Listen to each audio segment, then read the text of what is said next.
মাধ্যমিক question bank ডাফ and dot 2024 page number 291 রয়েছে বরিশা হাই স্কুল।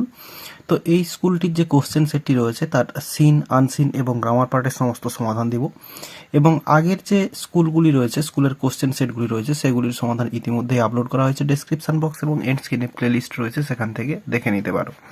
তাহলে চলো এখন দেখে নেওয়া যাক। সেকশন এতে রয়েছে প্রোজ পার্ট থেকে সিন এবং এটি রয়েছে ফাদার সেলফ থেকে। শুরুতে রয়েছে এমসিকিউ প্রশ্ন, রয়েছে Sammy also felt Samuel had a special regard for him, here regard means dash. অ্যান্সারটা হবে অপশন বি, এফেকশন। তো এখানে রিগার্ড মানেটা হচ্ছে এফেকশন। এরপরে রয়েছে সামুয়েলস ফেস ওয়াজ ড্যাশ, সামুয়েলের যে মুখটা সেটা হচ্ছে অপশন ডি, ডার্ক। এরপরে বিয়ের দাগ রয়েছে আনসার দি ফলোয়িং কোশ্চেন, রয়েছে why did Sammy stop by the roadside on his way to school. তো স্বামী স্কুলে যাওয়ার সময় পথে দাঁড়িয়ে গিয়েছিল কেন, রাস্তার সাইডে দাঁড়িয়েছিল কেন? তো অ্যান্সারটা আমরা এই অন থেকে শুরু করব। প্রথমে on his way to school, এরপরে কমা দিব, তারপরে লিখব স্বামী stopped on the road side to make up his mind about Samuel. তাহলে অ্যান্সারটা আবার বলছি, দেখো, তাহলে লিখব অন থেকে শুরু করব, on his way to school, এরপরে কমা দিব, স্বামী stopped on the road side to make up his mind about Samuel. এতটা পর্যন্ত লিখে দেবো, অ্যান্সারটা হয়ে যাবে। এরপরে রয়েছে how did Samuel sir look, Samuel দেখতে কেমন ছিলেন। তো অ্যান্সারটা আমরা লিখব এই সামুয়েল, প্রথমে আমরা সামুয়েল থেকে শুরু করব, সামুয়েল SAMUEL, সামুয়েল সামুয়েল, এরপরে সামুয়েল স্যার, এরপরে হ্যাড লিখব, এবং এরপরে লিখব এই যে ডার্ক ফেস থেকে লিখব ডার্ক ফেস, থিন মুস্টেজ, হিজ কথাটা লিখবো না, হিজটা লিখবো না, তারপরে লিখবো থিন মুস্টেজ, আনসেভেন চিক, অ্যান্ড এরপরে অ্যান্ডের পরে একটা ওর কথাটা যোগ করব, ইয়েলো কোট। এতটা পর্যন্ত লিখে দেবো। তাহলে অ্যান্সারটা আবার বলছি, দেখো, সামুয়েল স্যাড হ্যাড, এরপরে dark face, thin moustache, unshaven cheek, and or, WRE, or a yellow coat. এখানে এ লিখে দেবো, ইয়েলো কোট, এটা লিখে ফুল স্টপ দিয়ে দেবো, তাহলে অ্যান্সারটা হয়ে যাবে। এরপরে দুইয়ের দাগে পোয়েট্রি পার্ট থেকে সিন রয়েছে এবং এটি রয়েছে ফিবিল থেকে। এখানে শুরুতে রয়েছে এমসিকিউ প্রশ্ন, রয়েছে the squirrel track is made by dash. অ্যান্সারটা হচ্ছে বিয়ের দাগ, মাউন্টেন। তো স্কুইরেল ট্র্যাকটা তৈরি করে mountain. The word spry means dash, spry মানেটা হচ্ছে অপশন বি, লাইভলি। এরপরে রয়েছে অ্যান্সার দি ফলোয়িং কোশ্চেন, রয়েছে why does the squirrel think it no disgrace to occupy his place. তার জায়গা অধিগ্রহণ নিয়ে স্কুইরেল কোনো লজ্জাবোধ করে না কেন? অ্যান্সারটা দেখো, the squirrel thinks it no disgrace to occupy his own small place because every individual has the right and importance to live peacefully. তো স্কুইরেল তার নিজের জন্য যে ছোট্ট জায়গা অধিগ্রহণ করে সেটি নিয়ে সে লজ্জাবোধ করে না, কারণ হচ্ছে এভরি ইন্ডিভিজুয়াল বা প্রত্যেকটি জিনিস বা প্রত্যেকটি প্রাণী হ্যাজ দি রাইট, তার হচ্ছে রয়েছে রাইট রয়েছে, অধিকার রয়েছে, অ্যান্ড ইম্পর্টেন্স, গুরুত্ব রয়েছে, টু লিভ পিসফুলি, শান্তিপূর্ণভাবে বাস করার। এরপরে একটি আনসিন রয়েছে, চলো আনসিনের মানেটা বলে দিই। দেখো, প্রথমে মুম্বাই রয়েছে, জায়গার নাম রয়েছে এবং রিপোর্ট আকারে লেখা আছে, এটা বোঝাই যাচ্ছে। Mumbai's cracking infrastructure was on display again as a building collapsed in a congested locality on Tuesday, claiming for lives and leaving over 40 people trapped under the debris. তো বলছে মুম্বাইয়ের যে ক্র্যাকিং ইনফ্রাস্ট্রাকচার অর্থাৎ পরিকাঠামো যে ভেঙে পড়াটা, হ্যাজ অন ডিসপ্লে, সেটা আবার দেখা গিয়েছিল, এগেন পুনরায় দেখা গিয়েছিল, অ্যাজ এ বিল্ডিং কোলেপসড, যখন একটি বিল্ডিং ধসে পড়েছিল, ইন এ কনজাস্টেড লোকালিটি, একটি জনবহুল এলাকাতে, অন টুইসডে, মঙ্গলবারে, ক্লেমিং ফর লাইভস, অর্থাৎ সেখানে জীবনহানি হয়েছিল। সম্ভবত এটা 4 হওয়া উচিত ছিল, ক্লেমিং 4 লাইভস হতে হবে হয়তো। তো যাই হোক, এখানে 4 লাইভস দিয়েছে। And living over 40 people trapped under the debris, এবং এই যে ধ্বংসাবশেষ এর নিচে 40 জন মানুষ আটকে পড়েছিল। The 4-story residential building in South Mumbai's Dongri area, which is dotted with narrow lanes, collapsed shortly before noon, trapping over 40 people under the debris, civic officials said. বলছে 4 তলা যে বসতবাড়ির বিল্ডিংটি সেটি হচ্ছে ইন সাউথ মুম্বাইস ডংরি এরিয়াতে অবস্থিত, which is dotted with narrow lens, এটি ছিল ন্যারো লেন বা সরু গলির মধ্যে অবস্থিত ছিল, কোল্যাপসড শর্টলি বিফোর নুন, অর্থাৎ দুপুরের কিছুক্ষণ আগেই ধসে পড়েছিল, trapping over 40 people under the debris, অর্থাৎ ধ্বংসাবশেষের নিচে 40 জনেরও বেশি মানুষ আটকে পড়েছিল, সিভিক অফিসিয়াল সেড, সিভিক কর্মকর্তারা বলেছেন। According to Brihan Mumbai Municipal Corporation, 9 people were injured after the building located in a bustling lane of Tandel Street crashed.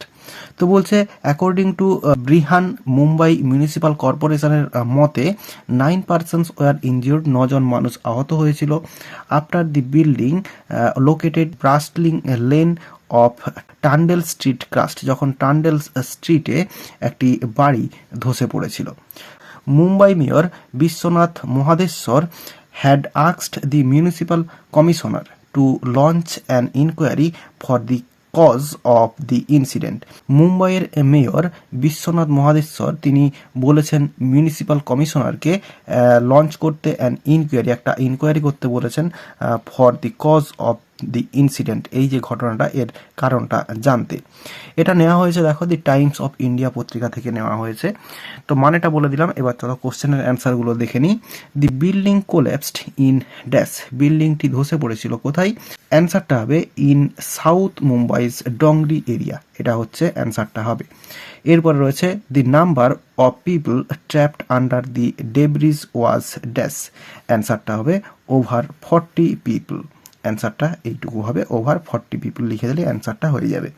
এরপরে south Mumbai's Dongri area is dotted with dash, dotted with এইখানে রয়েছে narrow lens, এটা হচ্ছে answer হবে narrow lens. এরপর রয়েছে the building comes under the jurisdiction of dash, তো অ্যান্সারটা হবে সাউথ মুম্বাইজ, এই সাউথ মুম্বাইজ ডংরি এরিয়া, এটাই হচ্ছে ঘুরে আবার অ্যান্সার হয়ে যাবে এখানে। এরপর রয়েছে দিস ইনসিডেন্ট হ্যাজ ডিসপ্লেড, এই যে ঘটনাটা এটা ডিসপ্লেড হয়েছিল কোথায়? অ্যান্সারটা হচ্ছে মুম্বাইজ ক্র্যাকিং ইনফ্রাস্ট্রাকচার, এটা হচ্ছে অ্যান্সার হয়ে যাবে। এরপর রয়েছে the time when this tragedy took place was dash, তো বলছে এই যে ঘটনাটা যখন ঘটেছিল সেটা হচ্ছে শর্টলি বিফোর নুন, এটা হচ্ছে অ্যান্সার হয়ে যাবে। এরপরে রয়েছে ট্রু ফলস রয়েছে এবং সাপোর্টিং স্টেটমেন্ট দিতে বলা রয়েছে the building was located in a secluded cum surrounding, তো বলছে এই যে ঘটনাটা সেটা ঘটেছিল সিক্লুডেড কাম সারাউন্ডিং, অর্থাৎ নির্জন একটা শান্ত এলাকায়, এটা হচ্ছে ফলস হবে। এবং সাপোর্টিং স্টেটমেন্টটা এখানে হবে, এই যে রয়েছে collapsed in a congested locality, এটা হচ্ছে অ্যান্সার হবে। তো এই লাইনটা পুরো লিখে দিলে অ্যান্সারটা হয়ে যাবে। এরপর রয়েছে an inquiry was done by the municipal commissioner under the instruction of the chief minister, তো চিফ মিনিস্টারের ইনস্ট্রাকশনে মিউনিসিপ্যাল কমিশনার এই হচ্ছে একটা ইনকোয়ারি করেছিল, এটা হচ্ছে ফলস হবে। এবং সাপোর্টিং স্টেটমেন্টটা এখানে রয়েছে Mumbai mayor Vishwanath Mahadeshwar had asked the municipal commissioner to launch an inquiry for the cause of the incident, এটা হচ্ছে সাপোর্টিং স্টেটমেন্ট হয়ে যাবে। এরপর সেকশন বিতে গ্রামার অ্যান্ড ভোকাবুলারি রয়েছে। প্রথমে রয়েছে fill in the blanks with proper forms of verbs given in the brackets, তো রয়েছে the other boys dash at such an unexpected outcome, তো এখানে ডিলাইট আছে, এখানে ডিলাইটেড হবে DELIGHTED, ডিলাইটেড, অর্থাৎ এটার পাস্ট ফর্ম হবে। তো বলছে অন্যান্য বাচ্চারা বা ছেলেরা তো এরকম আনএক্সপেক্টেড অর্থাৎ অপ্রত্যাশিত যে আউটকাম বা রেজাল্ট এটার জন্য খুশি হয়েছিল তারা, বাট পথিক ওয়াজ রাদার ড্যাশ, এখানে ইম্বারাসড রয়েছে, তো অ্যান্সারটা হচ্ছে ইম্বারাসড হবে EMBARRASSED, ইম্বারাসড হবে। তো কিন্তু পথিক এটাতে লজ্জাবোধ করেছিল।